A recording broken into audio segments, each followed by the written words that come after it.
Hottest Actress Performance ผลงานนักแสดง ใจอีหญิง ชื่อเรื่องภาษาอังกฤษคือ A Marriage That Braves the Winds and Waves หรือชีวิตสมรสที่ฝ่าฟันอุปสรรคและคลื่นลม นักแสดงคือใจอีหญิง และหวังหนาน เรื่องย่อก็คือชู่ฉิงฉีเกิดในครอบครัวร่ำรวย เธอปกปิดตัวตนและแต่งงานกับเจ้าจินเฉิง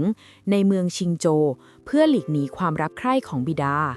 อย่างไรก็ตาม เจ้าจินเฉิงได้พบกับซ่งเฉียนเฉียนผู้ซึ่งสร้างภาพลักษณ์ที่สง่างามเอาไว้ ด้วยความปรารถนาที่จะไต่เต้าทางสังคม เจ้าจินเฉิงจึงหย่ากับชูฉิงฉี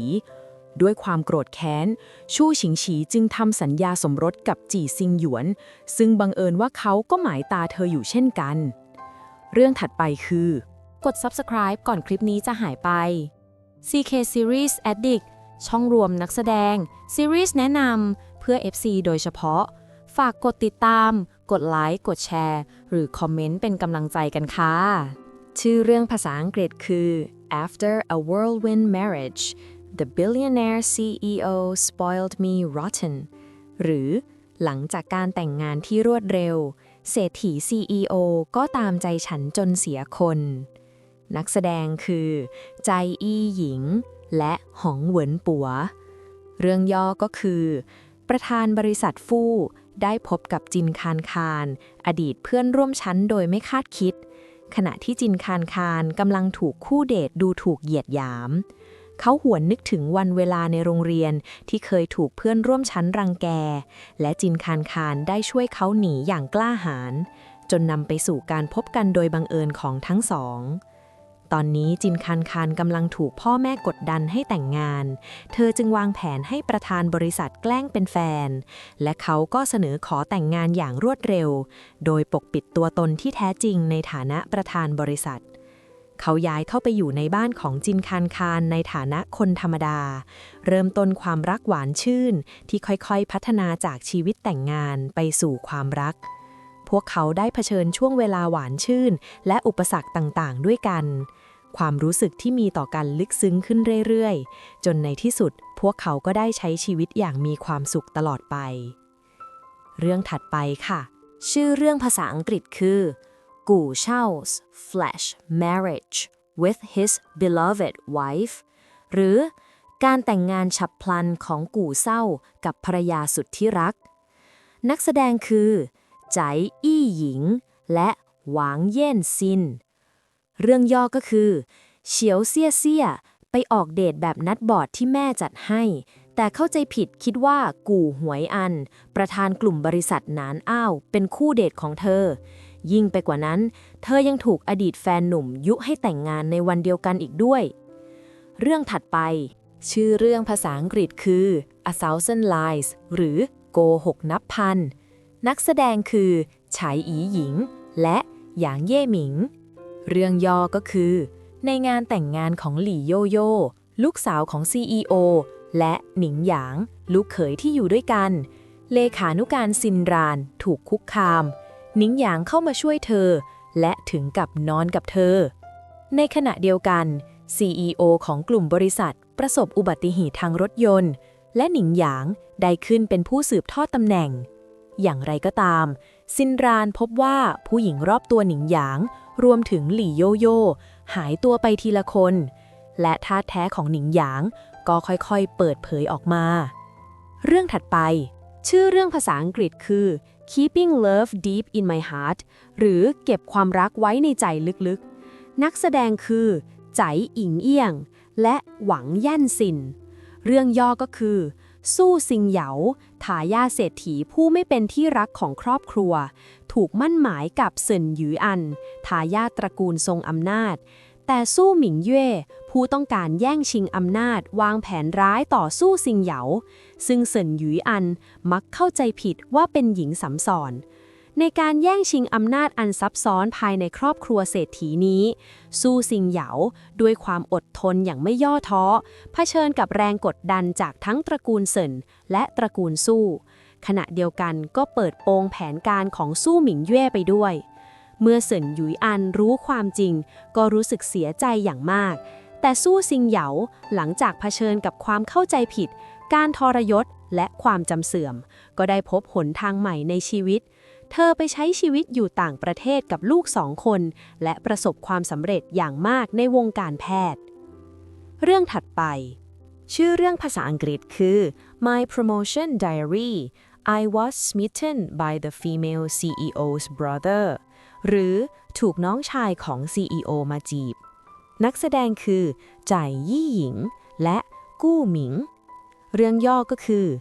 เมื่อซูซีซีได้พบกับไอดอลของเธอก็รู้ว่าผู้หญิงที่สวยที่สุดนั้นไม่ใช่ใครอื่นนอกจากราชินีโจหมิน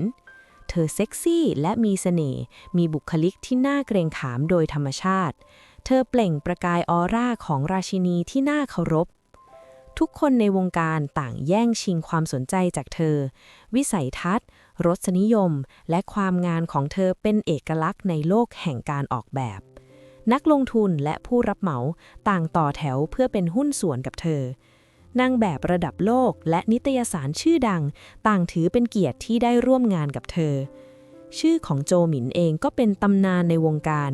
กล่าวกันว่าใครก็ตามที่ทำงานกับเธอเกิน1 ปีสามารถย้ายไปทำงานในบริษัทออกแบบใดก็ได้ที่ต้องการ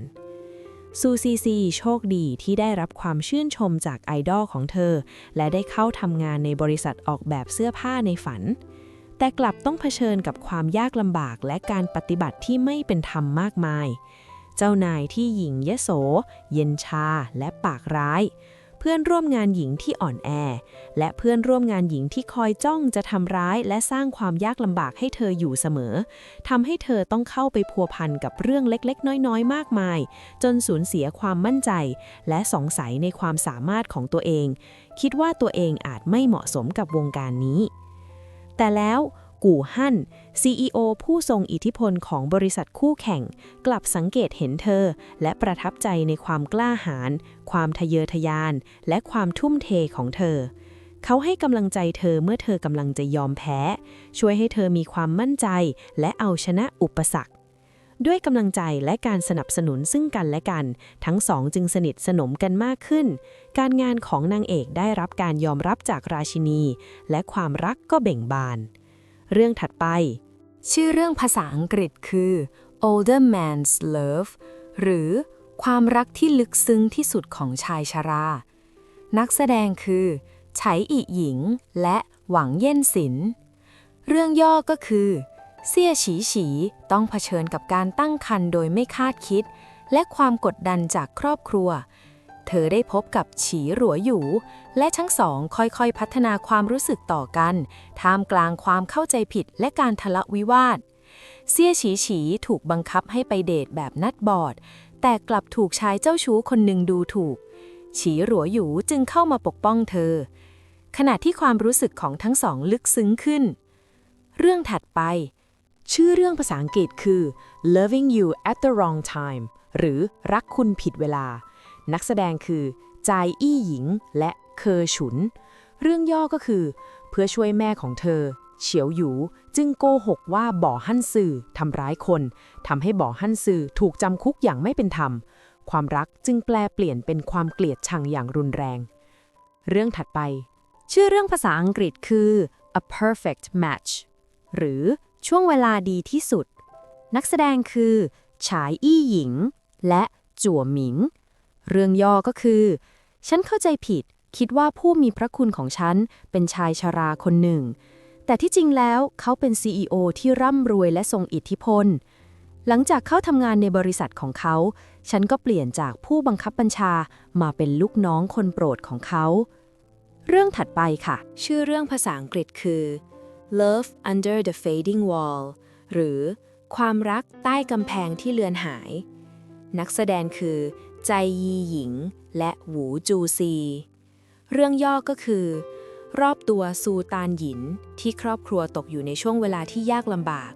ในความสิ้นหวังเธอได้รับการคุ้มครองจากฉินฉางและพัฒนาความรู้สึกดีๆต่อเขาอย่างไรก็ตามความสัมพันธ์ในอดีตของฉินฉางตำนานแสงจันทร์ขาวกลับมาปรากฏขึ้นอีกครั้งสั่นคลอนความสัมพันธ์ที่เปราะบางอยู่แล้วของพวกเขา เมื่อเผชิญกับการเปลี่ยนแปลงนี้ซูตานหยินเลือกที่จะจากไปอย่างสง่างามในขณะที่ฉินฉางตระหนักว่าเขาไม่ได้รักแสงจันทร์ขาวของเขาอย่างแท้จริงจึงเริ่มต้นการเดินทางอันยาวนานเพื่อเอาชนะใจเธอคืนเรื่องถัดไปค่ะชื่อเรื่องภาษาอังกฤษคือ After the divorce I took my 4 kids and blew up my ex-husband's house หรือหลังจากหย่าร้างฉันพาลูกทั้ง4คนไประเบิดบ้านของอดีตสามีนักแสดงคือใจอีหญิงและจางลี่เหรินเรื่องย่อก็คือหนานจืออี้แต่งงานกับตี้ซือจิงด้วยความปิติยินดีอย่างยิ่งหลังแต่งงานเธอทุ่มเทให้กับครอบครัวอย่างเต็มที่มอบความรักให้สามีและบ้านอย่างไม่มีเงื่อนไขอย่างไรก็ตามตี้ซือจิงหลงไหลในชีวิตที่หรูหราและทรยศต่อชีวิตสมรสของพวกเขาอย่างโหดร้ายทำให้หนานจืออี้ต้องเจ็บปวดอย่างแสนสาหัสด้วยความเสียใจอย่างสุดซึ้งหนานจืออี้จึงตัดสินใจหย่าร้างและเลี้ยงดูลูกๆที่น่ารักทั้ง4คนด้วยความยากลำบากเพียงลำพังเพื่อมอบชีวิตที่ดีกว่าให้แก่ลูกๆหนานจืออี้ด้วยความมุ่งมั่นและสติปัญญาอันเฉียบแหลมได้ทุ่มเททำงานอย่างหนักเธอศึกษาเล่าเรียนอย่างขยันขันแข็งทั้งวันทั้งคืนฝ่าฟันการแข่งขันที่ดุเดือดจนในที่สุดก็เปลี่ยนจากมือใหม่กลายเป็นนักธุรกิจหญิงที่ประสบความสำเร็จอย่างโดดเด่นเมื่อเผชิญกับอุปสรรคจากครอบครัวของอดีตสามีหนานจืออี้จึงไม่ยอมทนอีกต่อไปด้วยความช่วยเหลือจากลูกๆทั้ง4คนที่ซุกซนและมากความสามารถเธอจึงเปิดฉากการตอบโต้ที่ทรงพลังในทางกลับกันตี้ซือจิงเพิ่งตระหนักถึงคุณค่าของหนานจืออี้หลังจากที่สูญเสียเธอไปแล้วด้วยความสำนึกผิดเขาก็อ่อนน้อมถ่อมตนพยายามอย่างสุดความสามารถที่จะแก้ไขความผิดพลาดและทำทุกอย่างเพื่อเอาชนะใจหนานจืออี้และลูกๆกลับคืนมาอารมณ์ที่ซับซ้อนระหว่างทั้ง2คนปะทะและขัดแย้งกันอยู่ตลอดเวลาท่ามกลางความวุ่นวายในครอบครัวก่อให้เกิดเรื่องราวที่ดราม่าและตึงเครียดเรื่องถัดไปชื่อเรื่องภาษาอังกฤษคือ Love is Destiny หรือความรักถูกกำหนดไว้โดยโชคชะตานักแสดงคือไตรอิงและเคอฉุนเรื่องย่อก็คือระหว่างปฏิบัติภารกิจซงเหยานักศึกษาฝึกงานในทีมบังคับใช้กฎหมายเข้าใจผิดคิดว่าเป่เช่ประธานกลุ่มบริษัทเจียงไห่ซึ่งถูกยายกดดันให้แต่งงานเป็นเพื่อนร่วมงานส่วนเป่เช่ก็เข้าใจผิดคิดว่าเธอเป็นคู่มั่นที่ถูกจัดหามาให้ด้วยความเข้าใจผิดหลายอย่างพวกเขาจึงลงเอยด้วยการแต่งงานแบบสัญญาชีวิตคู่หลังแต่งงานของพวกเขาเต็มไปด้วยความแตกต่างและความขัดแย้งซงเหยาเป็นคนตรงไปตรงมาและกล้าหาญครั้งหนึ่งถึงกับบุกเข้าไปในงานเลี้ยงธุรกิจของเป่เช่เพื่อจับขโมยส่วนเป่เช่ที่ดูเหมือนจะเย็นชาจะคอยปกป้องซงเหยาอย่างสุดกำลังเมื่อเธอได้รับบาดเจ็บเมื่อพวกเขาใช้เวลาร่วมกันความยุติธรรมและความเข้มแข็งของซงเหยาทำให้เป่เช่ประทับใจในขณะที่ความอ่อนโยนและความเอาใจใส่ของเขาทำให้เธอรู้สึกปลอดภัยและความรู้สึกของพวกเขาก็ค่อยๆลึกซึ้งขึ้นอย่างไรก็ตามอุปสรรคต่างๆก็เกิดขึ้นทีละอย่างธุรกิจครอบครัวของเป่เช่เผชิญวิกฤตคู่แข่งปล่อยข่าวลือและสร้างหลักฐานเท็จเพื่อสร้างความแตกแยกและคุณยายของเป่เช่ก็ไม่พอใจในงานของซงเหยาแต่พวกเขาก็ยังคงเชื่อใจและสนับสนุนซึ่งกันและกันซงเหยาใช้ประสบการณ์ด้านการบังคับใช้กฎหมายช่วยเป่เช่หาหลักฐานการกระทำผิดกฎหมายของคู่แข่งและแก้ไขวิกฤตในขณะที่เป่เช่สนับสนุนอาชีพของซงเหยาอย่างเต็มที่ในที่สุดความเข้าใจผิดก็คลี่คลายลงและทั้งสองยืนยันความรู้สึกที่มีต่อกันเปลี่ยนการแต่งงานโดยบังเอิญให้กลายเป็นความรักที่มั่นคงและทุ่มเทพิสูจน์ให้เห็นว่าความรักคือพรหมลิขิตเรื่องถัดไปชื่อเรื่องภาษาอังกฤษคือ He got married to his nemesis after losing his memory หรือหลังจากสูญเสียความจำเสื่อมฉันก็แต่งงานกับศัตรูตัวฉกาจนักแสดงคือจ่ายอี้อิงและเชียนเจ๋อเรื่องย่อก็คือเมื่อเห็นเจ้าเซียนหยุนนอกใจกับผู้หญิงคนอื่นสู้หรวนก็เสียใจมากและประสบอุบัติเหตุทางรถยนต์ส่งผลให้ความจำเสื่อมและสับสนเธอเข้าใจผิดคิดว่าลู่ห้าวถิงคู่ปรับของเธอคือแฟนหนุ่มที่คบกันมา7 ปีด้วยความช่วยเหลือของยายทั้งสองจึงแต่งงานกันเจ้าเซียงหยุนยังคงไม่ละทิ้งสู้หรวนและตามจีบเธออย่างไม่ลดละสู้หรวนเองก็พบว่าตัวเองตกหลุมรักลู่ห้าวถิงระหว่างที่อยู่ด้วยกัน หลังจากผ่านความยากลำบากมากมาย ในที่สุดทั้งสองก็มีความสุขในตอนจบ เรื่องถัดไป ชื่อเรื่องภาษาอังกฤษคือ The Future is Fleeting หรืออนาคตไม่ไกลนัก นักแสดงคือจ่ายี่อิง และฝึงเสียงคุณ เรื่องย่อก็คือ 5 ปีก่อน CEO ปัวหยูเฟิง ขอแต่งงานกับซูเฉียนเฉียนในบ้านผีสิง แต่กลับถูกปฏิเสธ และถูกดูถูกเหยียดหยาม หลังจากบ้านไฟไหม้ เขาช่วยซูเฉียนเฉียนออกมาได้ แต่ต้องหนีออกนอกประเทศ เพราะคำโกหกของเพื่อนสนิท 5 ปีต่อมา ปัวหยูเฟิงกลับมาในฐานะมหาเศรษฐีที่ร่ำรวยที่สุดในจีน และได้พบกับซูเฉียนเฉียนอีกครั้ง ซึ่งเธอสูญเสียความทรงจำ ยากจน และมีลูกแล้ว เฉินรั่วหยานเข้ามาแทรกแซง โดยการแก้ไขรายงานผลตรวจ DNA ทำให้ปัวหยูเฟิงเข้าใจซูเฉียนเฉียนผิด และส่งผลกระทบต่อการดูแลรักษาลูก ในที่สุดลูกก็เสียชีวิต และซูเฉียนเฉียนก็ประสบกับภาวะทางจิตใจที่ย่ำแย่ เรื่องถัดไป ชื่อเรื่องภาษาอังกฤษคือ After suffering amnesia, her powerful ex-husband relentlessly pursues and dotes on her หรือหลังจากที่เธอสูญเสียความทรงจำ อดีตสามีก็ติดตามและเอาใจเธออย่างมาก นักแสดงคือจ่ายอี้อิงและจางเจิ้นเย่เรื่องย่อก็คือ เมื่อตื่นขึ้นมากู่ว่านอี้ที่สูญเสียความทรงจำไป 5 ปี พบว่าสามีที่เย็นชาและไร้ความปราณีอย่างลู่ติ่งจือช่างน่ารังเกียจยิ่งนัก แต่เมื่อมองดูภรรยาที่เปลี่ยนไปอย่างสิ้นเชิง ลู่ติ่งจือกลับเปลี่ยนจากความรำคาญเป็นความชื่นชม และยังได้รู้ว่ากู่ว่านอี้คือผู้หญิงที่เกือบเสียขาเพื่อช่วยชีวิตเขาเมื่อ 5 ปีก่อน เรื่องถัดไปชื่อเรื่องภาษาอังกฤษคือ I reached the pinnacle of life by raising pigs หรือฉันประสบความสำเร็จสูงสุดในชีวิตด้วยการเลี้ยงหมู นักแสดงคือจ่ายอี้อิง และหวงเหวินปัว เรื่องย่อก็คือซางหยูหญิงสาวธรรมดาจากหมู่บ้านซิงหวาง ผู้มีอาชีพเลี้ยงหมู ถูกกลุ่มบริษัทโจกรุ๊ปยักษ์ใหญ่ในเมืองปินซิตี้หมายปองพวกเขาเสนอค่าชดเชยมหาศาลให้ชาวบ้านหรือถอนฟาร์มหมูและสร้างตึกสูงซางหยูมุ่งมั่นที่จะปกป้องฟาร์มหมูของเธอจึงต่อต้านชาวบ้านที่ถูกหลอกลวงโจเฉิงเจ๋อประธานกลุ่มบริษัทโจกรุ๊ปเป็นนักธุรกิจผู้สูงส่งและเย็นชาแต่มีความรับผิดชอบหลังจากถูกน้องชายผลักตกหน้าผาเขาสูญเสียความทรงจำและได้รับการช่วยเหลือจากซางหยูเขาใช้ชื่อปลอมว่าเทียนจูและเริ่มต้นการเดินทางแห่งการเติบโตและความท้าทายไปกับเธอในหมู่บ้านซิงหวางเทียนจูช่วยซางหยูสร้างฟาร์มหมูและทั้งสองร่วมกันฝ่าฟันอุปสรรคมากมายค่อยๆพัฒนาความรู้สึกดีๆต่อกันในที่สุดเทียนจูก็ฟื้นความทรงจำฟื้นฟูกลุ่มบริษัทโจกรุ๊ปและทั้งสองก็ใช้ชีวิตอย่างมีความสุขและไร้กังวลเรื่องถัดไปคือชื่อเรื่องภาษาอังกฤษคือ CEO Lu's Spoiled Darling หรือติดเธองอมแงมลูกสาวสุดที่รักของ CEO Lu นักแสดงคือจ่ายอี้อิงและหวงเวินป๋อ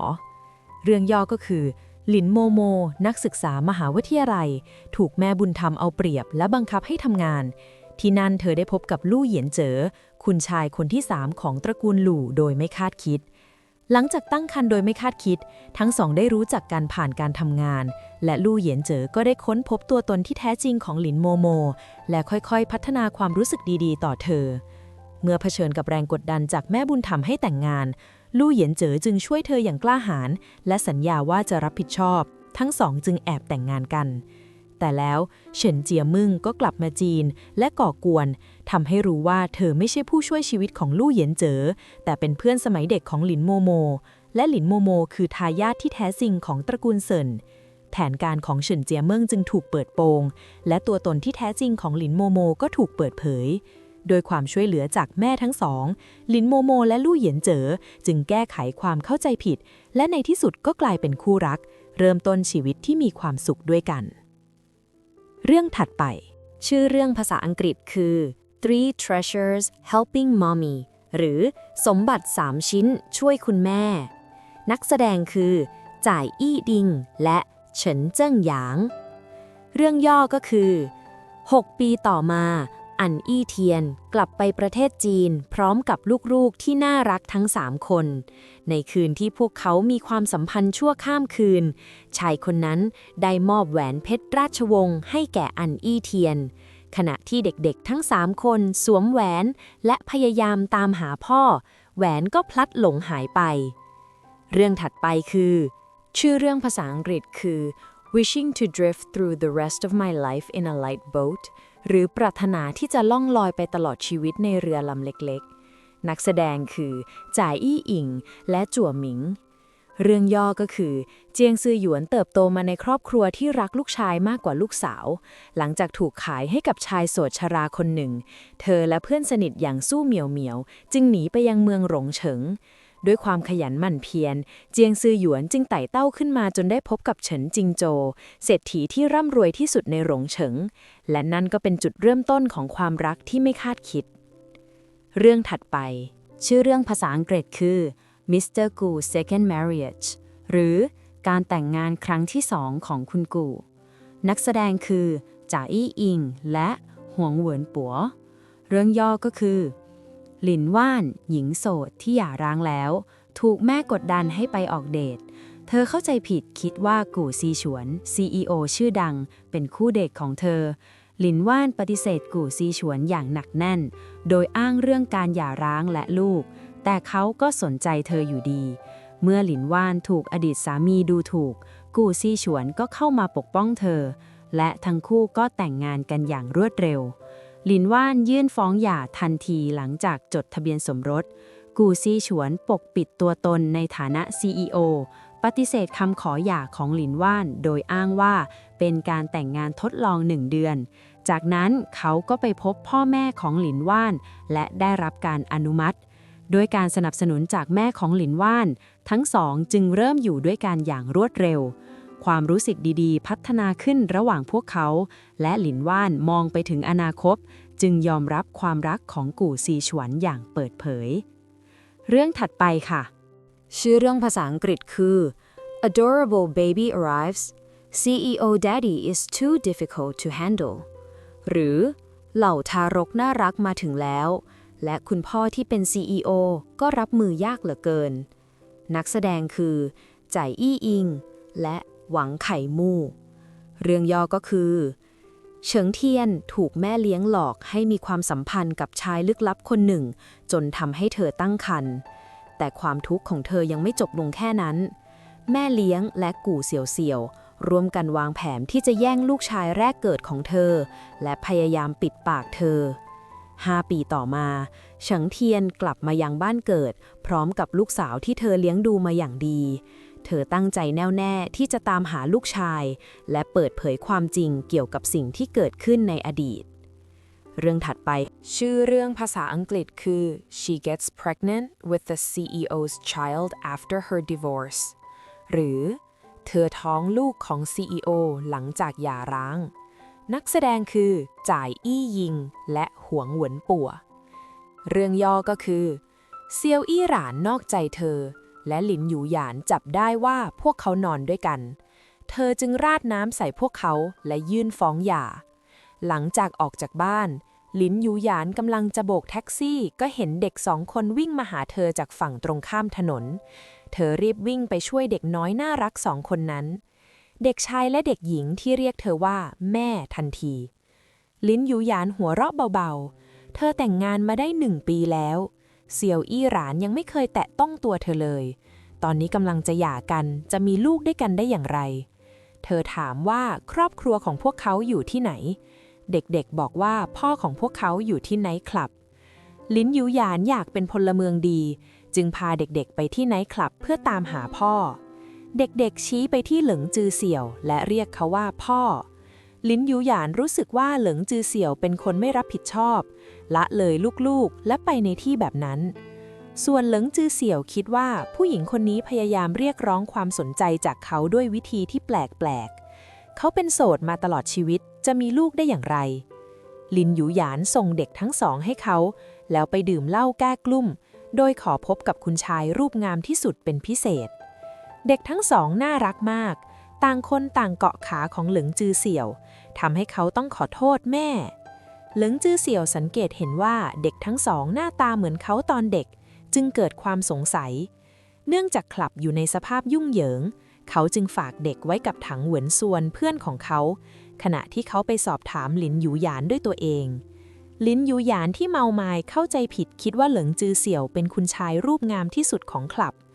เมื่อไม่สามารถหาข้อมูลใดๆเกี่ยวกับเด็กๆได้และเพิ่งรู้ว่าผู้หญิงที่เขาชอบมีคนอื่นแล้วเขาจึงเสียใจและเมื่อเห็นเสน่ห์ความอ่อนเยาว์ของหลินหยูหยานเขาก็เริ่มหมายปองเธอเรื่องถัดไปชื่อเรื่องภาษาอังกฤษคือ My Whirlwind Marriage to a Cute Wife is a Master Strategist หรือภรรยาสุดที่รักของฉันคือสุดยอดนักคำนวณนักแสดงคือจ่ายอี้อิงและจางวุ่นเต่าเรื่องย่อก็คือ20 ปีก่อนลู่เป่าเอ๋อและฟู่ติงเฉินได้ลงนามในสัญญาสมรสโดยผูกพันที่จะต้องปฏิบัติตามคำมั่นสัญญา20 ปีต่อมาลู่เป่าเอ๋อตามหาฟู่ติงเฉินเพื่อทำตามสัญญาแต่เขาปฏิเสธที่จะแต่งงานกับเธอลู่เป่าเอ๋อจึงลักพาตัวเขาไปที่สำนักงานทะเบียนราษฎร์ที่นั่นเธอได้พบกับเจ้าหนานเซิงพี่สาวต่างมารดาของเธอเจ้าหนานเซิงอยากเห็นคนรักของเธอแต่งงานจึงสาบานว่าจะทำให้ทั้งสองแตกแยก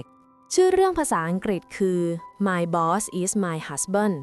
หรือเจ้านายคือสามีของฉันนักแสดงคือจ่ายอี้ยิงและหวังเจียเหมาเรื่องย่อก็คือเพื่อหลีกหนีการแต่งงานที่ถูกจัดขึ้นเจียงเจ้าจึงปลอมตัวเป็นผู้ช่วย CEO เพื่อหางานทำแต่กลับไปทำงานที่บริษัทของหลี่ฮัวโจโดยไม่คาดคิดเพื่อหลีกเลี่ยงการมั่นหมายของแต่ละคนทั้งสองจึงเซ็นสัญญาเพื่อแซงทำเป็นคู่รักกันเมื่อความสัมพันธ์ปลอมๆของพวกเขาพัฒนาไปเป็นความสัมพันธ์ที่แท้จริงเจียงเจ้าและหลี่ฮัวโจก็พบว่าอีกฝ่ายคือคนที่พวกเขาควรจะยกเลิกการมั่นหมายด้วยเผชิญกับแรงกดดันจากครอบครัวและความท้าทายในการทำงานเจียงเจ้าจึงยืนหยัดพึ่งพาตนเองและปฏิเสธที่จะพึ่งพาครอบครัวทั้งสองร่วมกันฝ่าฟันงานสังสรรค์ในครอบครัวพยายามโน้มน้าวให้พ่อแม่ยอมรับความสัมพันธ์ของพวกเขาในเกมแห่งการแซงทำเป็นความรักนี้เจียงเจ้าและหลี่ฮัวโจจะสามารถหลีกหนีการแต่งงานที่ถูกจัดขึ้นและค้นพบรักแท้ได้หรือไม่เรื่องถัดไปชื่อเรื่องภาษาอังกฤษคือ I'm such a weak woman หรือฉันเป็นผู้หญิงที่อ่อนแอเหลือเกินนักแสดงคือจ่ายอี้อิงและหวังหานหยางเรื่องย่อก็คือเดิมทีซูซินเป็นลูกสาวของตระกูลซู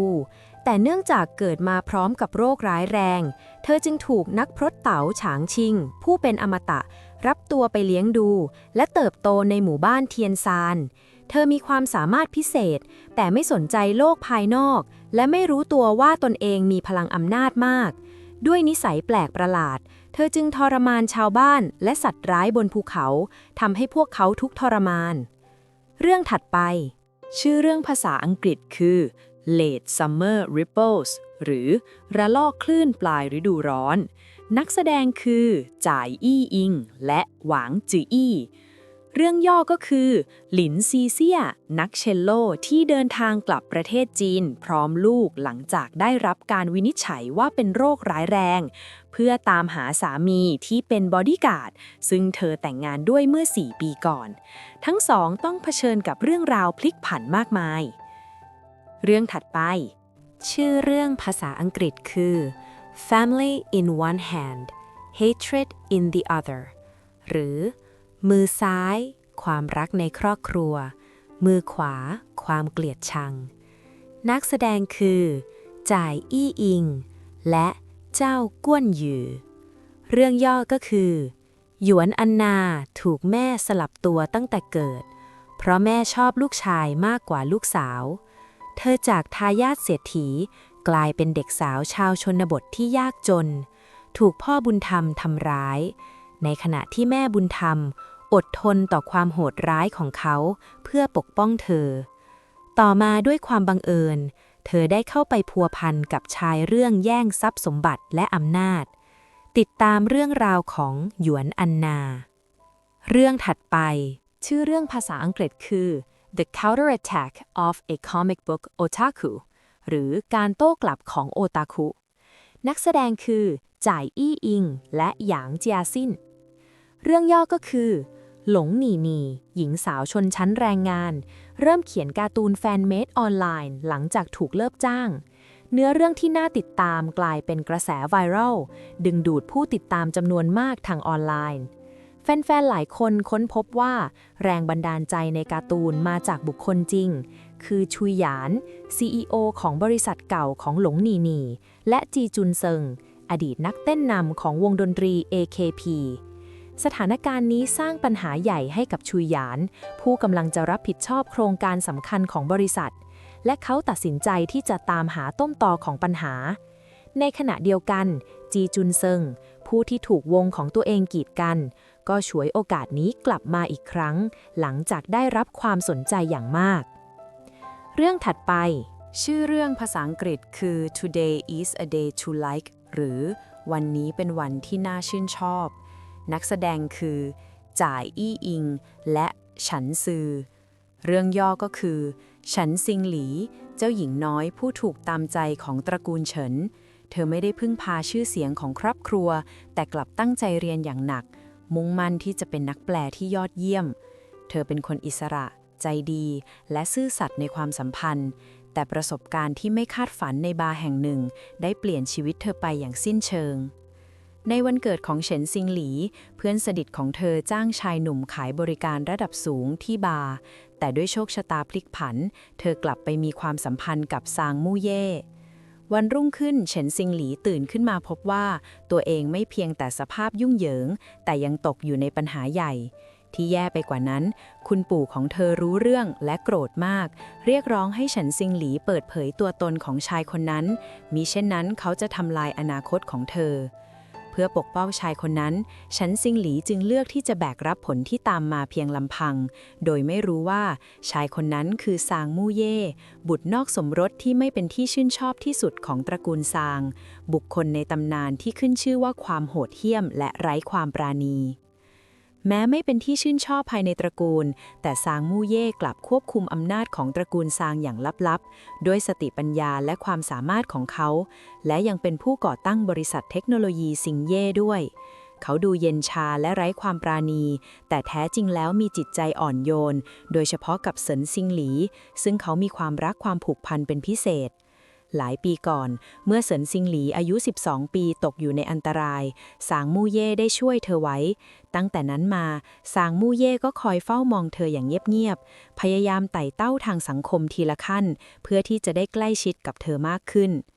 เมื่อปู่ของเธอรู้ว่าซางมู่เย่เป็นคนที่ช่วยเซินซิงหลีไว้เมื่อหลายปีก่อนเขาจึงตัดสินใจอย่างน่าตกใจนั่นคือบังคับให้เซินซิงหลีและซางมู่เย่แต่งงานกันแม้ว่าเซินซิงหลีจะไม่เต็มใจแต่เธอก็ไม่มีทางเลือกอื่นนอกจากต้องตกลงเพื่อปกป้องซางมู่เย่จากการลงโทษของปู่ของเธอดังนั้นการเดินทางอันแสนมหัศจรรย์ของทั้งคู่จึงเริ่มจากชีวิตแต่งงานก่อนแล้วค่อยพัฒนาเป็นความรักเรื่องถัดไปชื่อเรื่องภาษาอังกฤษคือ Burn Fat Princess หรือเผาเลยเจ้าหญิงอ้วนนักแสดงคือจ่ายอี้อิงและหลิวหนิงเรื่องย่อก็คือนางเอกเสียชีวิตอย่างกระทันหันและวิญญาณของเธอได้ไปสิงอยู่ในร่างของนางสนมอ้วนในสมัยโบราณซึ่งถูกกล่าวหาว่านอกใจและถูกหย่าร้างอย่างไม่เป็นธรรมเธอยึดติดกับพระเอกและเดิมพันกันว่าจะชนะการประกวดลดน้ำหนักเธอลดน้ำหนักอย่างสุดความสามารถและในที่สุดก็เปลี่ยนแปลงตัวเองได้อย่างน่าทึ่งในงานเลี้ยงชมดอกไม้เผยตัวตนที่แท้จริงของเธอและชนะการเดิมพันหลังจากงานเลี้ยงเธอพยายามสำรวจตลาดแต่ได้รับการช่วยเหลือจากพระเอกคนที่สองทำให้เกิดความเข้าใจผิดเธอถูกไล่ล่าโดยนางร้ายหญิงแต่กลับหยอกล้อพระเอกและความรู้สึกของทั้งสองก็เริ่มเบ่งบานเธอติดอยู่ในวัดร้างและได้รับการช่วยเหลือจากพระเอกด้วยความเสี่ยงอย่างมากทำให้ความสัมพันธ์ของทั้งสองลึกซึ้งยิ่งขึ้นพระเอกเปิดโปงนางร้ายหญิงว่าเป็นผู้บงการทำให้เธอวางแผนทำลายร้านเปิดของพระเอกแต่สุดท้ายก็ถูกนางเอกทำให้ขายหน้าเธอไปเอาเทพีแห่งดอกไม้คืนมา ขายมันเพื่อชำระหนี้และต้องการหย่าแต่พระเอกไม่ปฏิเสธเธอจึงตัดสินใจไปเมืองหลวงเพื่อเปิดร้านและพระเอกก็ยืนยันที่จะไปกับเธอด้วยโดยทั้งคู่ได้ไปเยี่ยมชมพระราชวังด้วยกันเรื่องถัดไปชื่อเรื่องภาษาอังกฤษคือ The Lady's Spoiled Nature หรือนิสัยเอาแต่ใจของเธอนักแสดงคือจ่ายี่อิงและหลิวหลานโกเรื่องย่อก็คือนางเอกได้พบกับฉีหยวนผู้ช่วยชีวิตเธอที่หอประชุมเซิงถังและหลังจากถูกวางยาพวกเขาก็ได้ใช้เวลาร่วมกันในคืนนั้นต่อมาเพื่อช่วยสวนสมุนไพรของปู่เธอจึงแต่งงานแทนพี่สาวแต่เมื่อไปจดทะเบียนสมรสเธอก็พบว่าเจ้าบ่าวของเธอไม่ใช่ใครอื่นนอกจากฉีหยวนชายที่เธอมีสัมพันธ์ด้วยเพียงคืนเดียวฉีหยวนเดินทางไปต่างประเทศเพื่อรับการรักษาดวงตาและหายตัวไปเป็นเวลา3 ปีเมื่อเขากลับมานางเอกก็ได้กลับมาร่วมงานกับพระเอกในฐานะนักออกแบบแต่เขายังคงไม่รู้ตัวตนที่แท้จริงของเธอเรื่องถัดไปค่ะชื่อเรื่องภาษาอังกฤษคือ Mr. G Please make sure I am your bodyguard หรือท่านประธานจีมองดีๆฉันคือบอดี้การ์ดของคุณนักแสดงคือจ่ายอี้อิงและจางเจิ้งเย่เรื่องย่อก็คือหวนถังบุตรสาวคนโตของตระกูลเหวินที่หนีออกจากงานเลี้ยงมั่นและปลอมตัวเป็นชายเพื่อหลีกเลี่ยงการแต่งงานทางการเมืองกับหวนฉินบุตรชายคนโตของตระกูลจีหวนถังที่หนีออกจากงานมั่นบังเอิญกลายเป็นองครักษ์ของจีหวนฉินทั้งสองเกิดความรู้สึกดีๆต่อกันระหว่างที่อยู่ด้วยกันอย่างไรก็ตามพระเอกซึ่งเดิมทีมีอคติต่อคู่มั่นของตนกลับเข้าใจผิดคิดว่าตนเองตกหลุมรักองครักษ์ชายเขาจึงรู้สึกทุกข์ใจและทำผิดพลาดอย่างน่าขำเรื่องถัดไปชื่อเรื่องภาษาอังกฤษคือ Mr. Lee Someone is impersonating your wife หรือคุณหลี่มีคนแอบอ้างเป็นภรรยาของคุณนักแสดงคือใจอี้อิงและหวังอี้หรานเรื่องย่อก็คือเซินสู้หยีแพทย์ที่ดิ้นรนหาคนไข้จนได้พบกับหลี่เหยียนเฉินนักธุรกิจผู้ร่ำรวยเนื่องมาจากข้อพิพาทเรื่องการรื้อถอนอาคารทั้งสองจึงเข้าไปพัวพันกับสถานการณ์ที่ซับซ้อนเรื่องถัดไปชื่อเรื่องภาษาอังกฤษคือ When the Bellflowers Bloom หรือเมื่อดอกระฆังเบ่งบานนักแสดงคือจ่ายอี้อิงและหลี่เฉียนเฉิงเรื่องย่อก็คือเหวินหลี่กลายเป็นผักทำให้เธอตระหนักถึงความรักที่ซ่อนเร้นและเก็บกดของฟู่เจิ้งที่เธอไม่ชอบเมื่อเกิดใหม่ตอนอายุ19 ปีเหวินหลี่ตั้งใจที่จะตอบรับความรู้สึกของฟู่เจิ้งอย่างไรก็ตามฟู่เจิ้งด้วยเหตุผลต่างๆนานายังคงหลีกเลี่ยงความรักของเธอหลังจากเหตุการณ์ต่างๆมากมายในที่สุดเหวินหลี่ก็เข้าควบคุมตระกูลฟู่ได้เรื่องถัดไป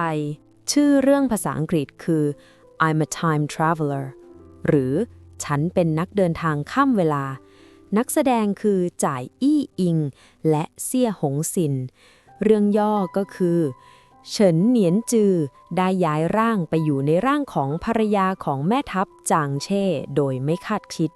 ภรรยาผู้ไร้ค่าที่ถูกจับได้ว่านอกใจในคืนแต่งงานเมื่อ1,000 ปีก่อนเพื่อหลีกเลี่ยงการถูกประหารเธอจึงเกาะติดสามีและเปิดเผยตัวตนว่าเป็นผู้ย้ายร่างซึ่งไม่มีใครเชื่อด้วยพลังแห่งการย้ายร่างเฉินเหนียนจือได้ทำความดีมากมายที่เป็นประโยชน์ต่อประชาชนและครอบครัวของแม่ทัพและความสัมพันธ์ของเธอกับจางเช่ก็แน่นแฟ้นยิ่งขึ้นเรื่องถัดไปชื่อเรื่องภาษาอังกฤษคือ Following the Right Path to the End หรือเดินตามเส้นทางที่ถูกต้องไปจนถึงที่สุดนักแสดงคือจ่ายอี้อิงและกันว่างซิง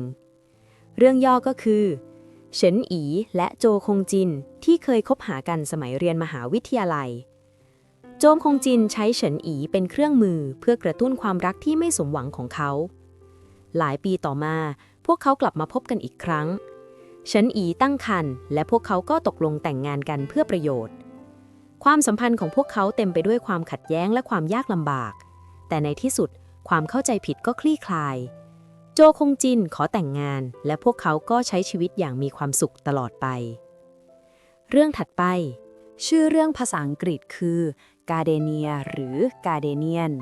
นักแสดงคือจ่ายอี้อิงและเขอฉุน เรื่องย่อก็คือ 3 ปีต่อมาเจียงว่านจื้อและซีเหมือนหลี่เฉินที่เลิกรากันไปแล้ว ได้กลับมาพบกันอีกครั้งโดยบังเอิญซีเหมือนหลี่เฉินได้รู้ว่าเจียงว่านจื้ออยู่กับหลานชายของเขา และทั้งสองก็กลายเป็นคู่หมั่นของลุงและหลานชาย เพื่อรักษาความสัมพันธ์นี้ซีเหมือนหลี่เฉินจึงเริ่มไล่ตามเธออย่างบ้าคลั่ง ระหว่างที่พยายามประคับประคองความสัมพันธ์ ทั้งสองก็ได้เปิดเผยสาเหตุของการเลิกราร่วมกันฝ่าฟันอุปสรรค และในที่สุดก็กลับมาพบกันอีกครั้ง เรื่องถัดไป ชื่อเรื่องภาษาอังกฤษคือมิโนหรือมิโนนักแสดงคือจ่ายยี่อิงและหยางเผิงเฉิง เรื่องย่อก็คือ หลังจากที่เชี่ยว่านว่านเสียชีวิตอย่างกระทันหันจากการขันสกรูเป็นเวลา 20 ปี เธอก็ได้เกิดใหม่ และได้พบกับเจียงเย่โดยไม่คาดคิด ซึ่งในชาติก่อนเขาเป็นปีศาจใหญ่ของโรงเรียนมัธยมอันดับหนึ่ง และเป็นลูกชายของผู้อำนวยการโรงงาน ทุกคนต่างคิดว่า เธอจะต้องเจอเรื่องร้ายๆหลังจากที่ไปทำให้เจียงเย่ขุ่นเคือง จนกระทั่งทั้งสองทะเลาะกัน และถูกลากเข้าไปในตรอก เจียงเย่ก้มหน้าขอโทษด้วยเสียงเบาๆ ยังพูดอีกว่า ฉันจะทำตัวน่ารักเพื่อเธอ พฤติกรรมที่ไม่คาดคิดของเขาทำให้ทุกคนประหลาดใจ เรื่องถัดไป ชื่อเรื่องภาษาอังกฤษคือ Prince Don't Even Think About Escaping หรือฝ่าบาทอย่าแม้แต่คิดที่จะหนี นักแสดงคือจ่าอี้อิงและหยางเทียนอือ เรื่องย่อก็คือขณะกำลังรีวิวเกม VR เกมหนึ่งหลินอี้อี้เผลอหลับไปและเรื่องฝันถึงเรื่องราวสุดแฟนตาซี ระบบบอกเธอว่าในโลกของเกมเธอคือภรรยาของเจ้าชายซือตูซวนแห่งอาณาจักรซีซีและภารกิจของเธอคือปกป้องเจ้าชายซือตูซวนจากการลอบสังหารและช่วยเหลือเขาในการค่อยๆเปิดโปงแผนการสมคบคิดที่เกิดขึ้นในอาณาจักรซีซีเรื่องถัดไปชื่อเรื่องภาษาอังกฤษคือ Never Say Goodbye to ห้วยหยางหรือคิดถึงห้วยหยางนักแสดงคือจ่ายอี้อิงและเฉินฮาวหนาน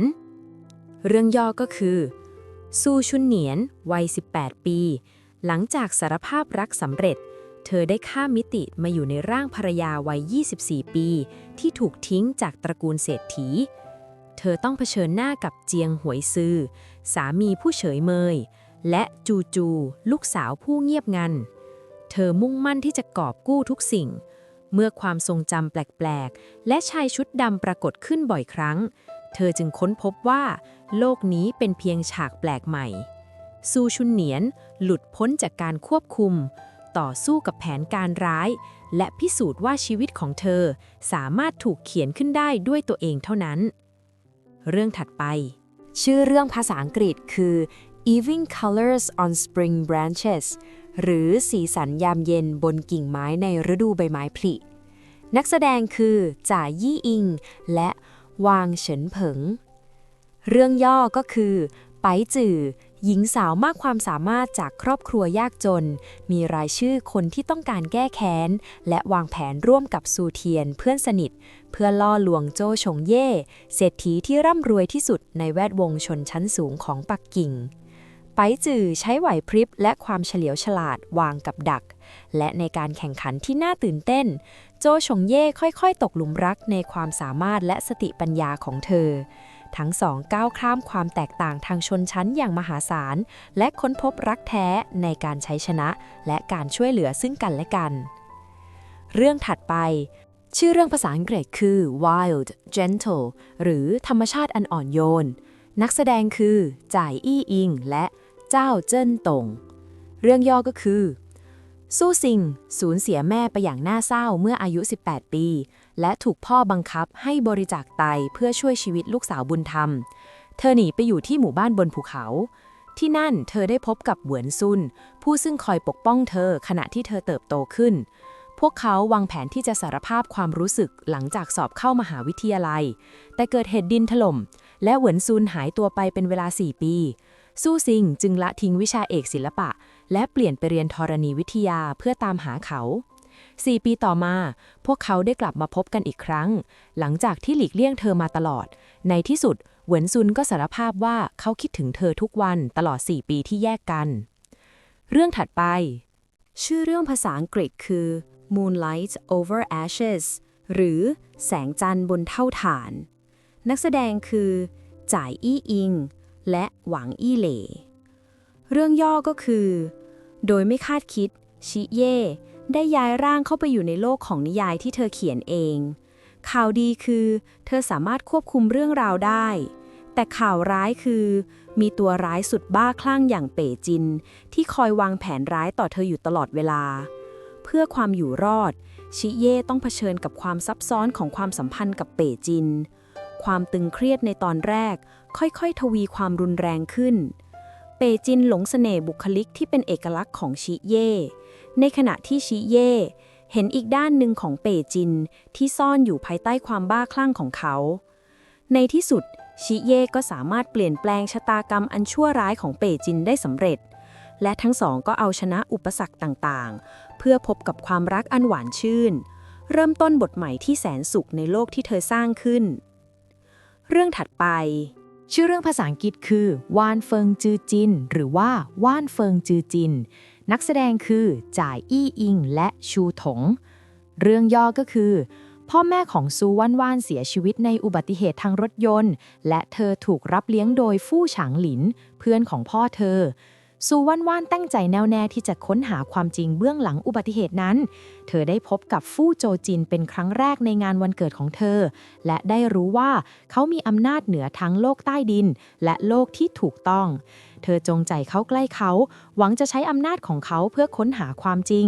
แต่ในระหว่างที่ใช้เวลาร่วมกันหัวใจของเธอก็ค่อยๆตกหลุมรักเขาเรื่องถัดไปชื่อเรื่องภาษาอังกฤษคือ Her Day and Night หรือทั้งวันทั้งคืนของเธอนักแสดงคือจ่ายอี้อิงและหวางอี้เลยเรื่องย่อก็คือถังแพทย์ผู้เชี่ยวชาญด้านระบบทางเดินปัสสาวะแต่งงานเข้าสู่ตระกูลเสินเพื่อช่วยชีวิตมารดาของเธอและกลายเป็นภรรยาของเสินจวนเศรษฐีที่ร่ำรวยที่สุดในแวดวงชนชั้นสูงของปักกิ่งอย่างไรก็ตามเธอเข้าไปพัวพันกับแผนการสมคบคิดของครอบครัวและปริศนาที่เกี่ยวข้องกับบุคลิกภาพที่แตกแยกในคืนวันแต่งงานเธอได้พบกับเสินซิงเย่น้องชายที่ป่วยของเสินจวนทำให้เธอตกอยู่ท่ามกลางเสินจวน CEO ผู้เย็นชาและเผด็จการกับเสินซิงเย่ผู้แสนอ่อนโยนและป่วยไข้บุคลิกของเสินจวนในชื่อเสินซิงเย่เป็นผลมาจากบาดแผลทางใจจากการถูกลักพาตัวและเสียชีวิตของน้องชายเมื่อ 17 ปีก่อนในขณะที่กำลังค้นหาความลับของบุคลิกภาพที่แตกแยกทั้งพบว่าการลักพาตัวนั้นเชื่อมโยงกับเสินอี้ลุงคนที่สองของเธอและเสินจวนจึงร่วมมือกันต่อสู้กับเสินอี้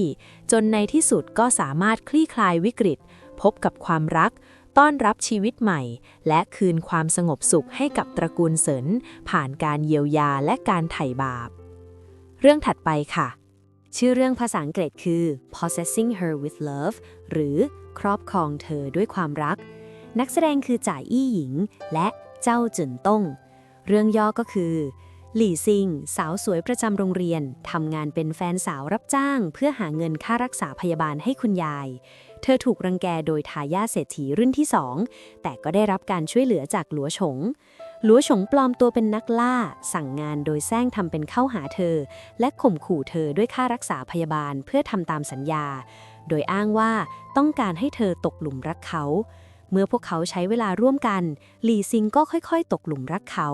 แต่แล้วก็พบว่าหลัวฉงใจดีกับเธอเพราะรู้สึกผิดคือพ่อของเธอเสียสละชีวิตเพื่อช่วยพ่อของหลัวฉง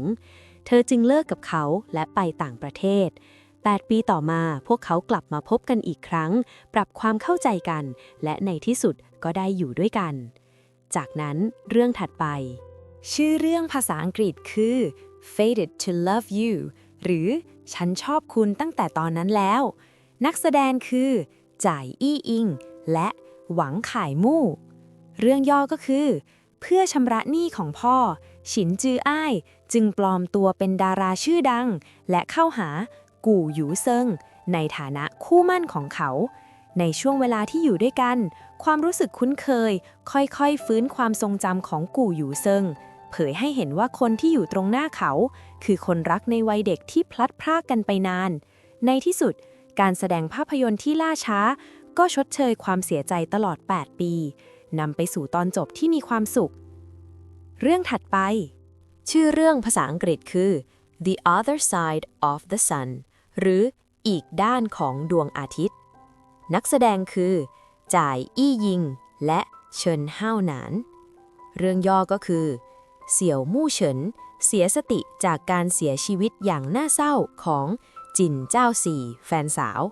เขาจึงแซงทำเป็นว่าหายดีแล้วออกจากโรงพยาบาลเพื่อแก้แค้นเว่ยเจิ้นอือไบเจียจือและฆาตกรคนอื่นๆเขาใช้เล่ห์เหลี่ยมของทั้งคู่เพื่อโน้มน้าวให้อีกฝ่ายหันมาทำร้ายกัน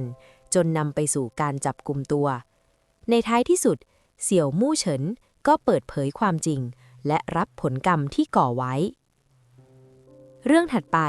ชื่อเรื่องภาษาอังกฤษคือ Star Wishes หรือปรารถนาแห่งดวงดาวนักแสดงคือจ่าอี้อิงและเฉินห้าวหนานเรื่องย่อก็คือซูหยวนผู้เกิดใหม่พยายามพลิกผันชะตากรรมอันน่าเศร้าของครอบครัวด้วยการช่วยชีวิตโจฉีซิงเศรษฐีหนุ่มตาบอดที่ตายเพื่อเธอในชาติที่แล้วแต่สิ่งนี้กลับดึงดูดการแก้แค้นอย่างบ้าคลั่งของตระกูลซือผู้ชั่วร้ายอีกครั้งเมื่อใช้การเกี้ยวพาราสีเพื่อเอาชนะพระเอกผู้รักษาเธอร่วมมือกับครอบครัวต่อสู้กับศัตรูผู้ทรงพลังเมื่อฟันเฟืองแห่งโชคชะตาหมุนวนการเดินทางไถ่บาป2 ทางที่ก้าวข้ามชีวิตและความตายก็เริ่มต้นขึ้นเรื่องถัดไปชื่อเรื่องภาษาอังกฤษคือ First Time Trying หรือครั้งแรกนักแสดงคือจ่ายอี้อิงและหลิวหยู่หังเรื่องย่อก็คือร่องเว่ยเย่เมาเหล้าและเข้าไปในห้องผิดทำให้เธอต้องใช้เวลาค่ำคืนสุดพิลึกกับคนแปลกหน้าเธอตั้งใจจะสะสางเรื่องด้วยการจ่ายค่าเสื้อผ้าชิ้นใหม่แต่กลับถูกฟ้องร้องเรียกค่าเสียหาย 100,000 หยวนและถูกบังคับให้จ่ายเป็นงวดเธอคิดว่าฟู่เฉิงโจ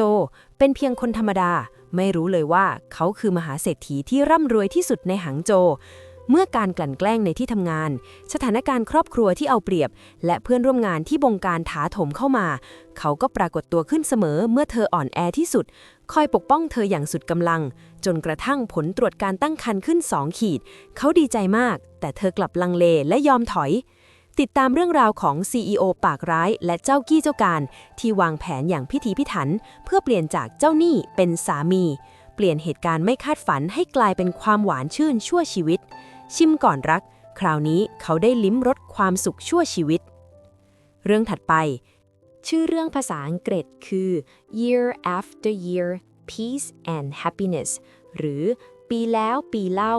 ความสงบสุขและความเงียบสงบนักแสดงคือจ่ายอี้อิงและหวางเฮ่าเจินเรื่องย่อก็คือซ่งหวาชวนสมาชิกของตระกูลหนุ่งวาถูกหลอกให้ทำสัญญากับซูซุยอันผู้ป่วยด้วยโรคร้ายแรงเดิมทีเขาตั้งใจใช้การแต่งงานเป็นข้ออ้างเพื่อรักษาเสถียรภาพของบริษัทและค้นหาความจริงเบื้องหลังการตายของแม่ในขณะที่ซูซุยอันจะได้รับการรักษาจากโรคร้ายแรงด้วยสายเลือดของตระกูลหนูวาทั้งสองได้สิ่งที่ต้องการแต่ในระหว่างการสืบหาความจริงซ่งหวาชวนพบว่าซูซุยอันดูเหมือนจะมีความสัมพันธ์ที่ซับซ้อนกับแม่ของเขา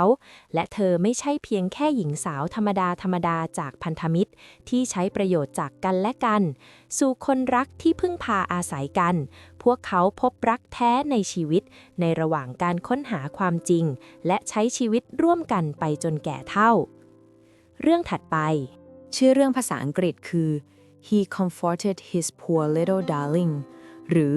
เขาปลอบโยนลูกน้อยที่น่ารักของเขานักแสดงคือจ่ายอี้อิงและต้วนเหมยหยางเรื่องย่อก็คือเด็กสาวแสนอ่อนหวานและบอบบางปะทะกับเด็กเกเรประจำโรงเรียนที่โหดเหี้ยมเย่อหยิ่งและหึงหวง 10 ปีก่อนซีจิงเหอเพื่อนของเซี่ยเจิ้งชิงยึดครองธุรกิจของตระกูลเซี่ยและฆ่าพ่อแม่ของเซี่ยเฉินแต่เซี่ยเฉินรอดชีวิตมาได้10 ปีต่อมาเซี่ยเฉินหนุ่มต้องการแก้แค้นจึงปลอมตัวเป็นนายน้อยคนที่2ของตระกูลซี่และเข้าไปอยู่ในตระกูลซี่เพื่อแก้แค้นตระกูลซี่เซี่ยเฉินจึงขโมยซางหยู่เซียแฟนสาวของซีเหวินหยูซางหยู่เซียต่อต้านครั้งแล้วครั้งเล่าจนกระทั่งพบว่าคนที่ปกป้องเธอมาตลอดหลายปีนั่นคือซีชิงหยานเรื่องถัดไปชื่อเรื่องภาษาอังกฤษคือ After kissing her he ran away and Dr. Joe blocked her หรือหลังจากจูบเธอแล้วเขาก็หนีไปและคุณหมอโจก็ปฏิเสธเธอนักแสดงคือจ่ายอี้หญิงและหวังเฮาเจินเรื่องย่อก็คือกวนจือหลงไหลในมือของผู้คนเธอถูกดึงดูดใจทันทีที่เห็นมือของโจฉูชิงตั้งแต่แรกเห็นในซินเจียงพวกเขาพักอยู่ที่เกสต์เฮาส์เดียวกันและระหว่างการเล่นเกมในหมู่แขกขวดถูกพลิกไปที่โจฉูชิงซึ่งเขาเลือกที่จะตอบความจริงกวนจือถามตรงๆว่าคุณโสดหรือเปล่าโจฉูชิงตอบอย่างแผ่วเบาว่าโสดเสียงเชียร์ดังขึ้นต่อมาเขาช่วยเธอจับขโมยที่ขโมยกระเป๋าเงินของเธอและเธอก็พาเขาและเด็กป่วยไปโรงพยาบาลทั้งสองชมทางช้างเผือกด้วยกันริมทะเลสาบและขณะที่กวนจือกำลังเดินป่าสภาพอากาศก็เปลี่ยนแปลงกระทันหันโจฉูชิงจึงฝ่าลมและหิมะไปช่วยเหลือเธอเรื่องถัดไปชื่อเรื่องภาษาอังกฤษคือ The Seventh Winter After Our Breakup หรือฤดูหนาวปีที่ 7 หลังจากที่เราเลิกกันนักแสดงคือจ่ายยี่อินและชูถงเรื่องย่อก็คือสาวสังคมชั้นสูงชาวปักกิ่งสีเศร้าที่จูบและกักขังหญิงสาวไว้ด้วยถ้อยคำว่า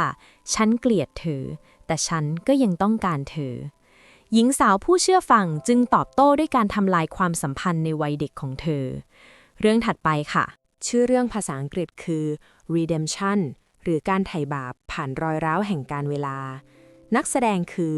จ่ายอี้อิงและหมินเจียเรื่องย่อก็คือเฉินเนียนชูเพิ่งจบจากมหาวิทยาลัยถูกเพื่อนร่วมชั้นหลอกให้ขายเป็นทาสเธอได้รับการช่วยเหลือจากฉินเย่ผู้ทรงอิทธิพลในโลกใต้ดินและต่อมาซ่งอี้เหนียนผู้ได้รับความไว้วางใจจากพ่อแม่ของเธอได้มาช่วยเธอและพาเธอกลับมายังประเทศจีนเธอเกิดความรู้สึกดีๆต่อเขาแต่ซ่งอี้เหนียนก็ทิ้งเธอไป4 ปีต่อมาครอบครัวของเฉินเนียนชูประสบกับโศกนาฏกรรมพ่อแม่ของเธอเสียชีวิตทั้งคู่ด้วยความต้องการแก้แค้นเธอจึงเข้าร่วมบริษัทของพ่อแต่กลับพบว่าซ่งอี้เหนียนอยู่ฝ่ายตรงข้ามปรากฏว่าเสี่ยวปิงเหวินทำร้ายครอบครัวเฉินเพราะความยุติธรรมของพ่อเฉินทั้งสองฝ่ายหนึ่งอยู่แสงสว่างฝ่ายหนึ่งอยู่ในความมืดต่างสนับสนุนซึ่งกันและกันท่ามกลางความรักความเกลียดชังความดีและความชั่ว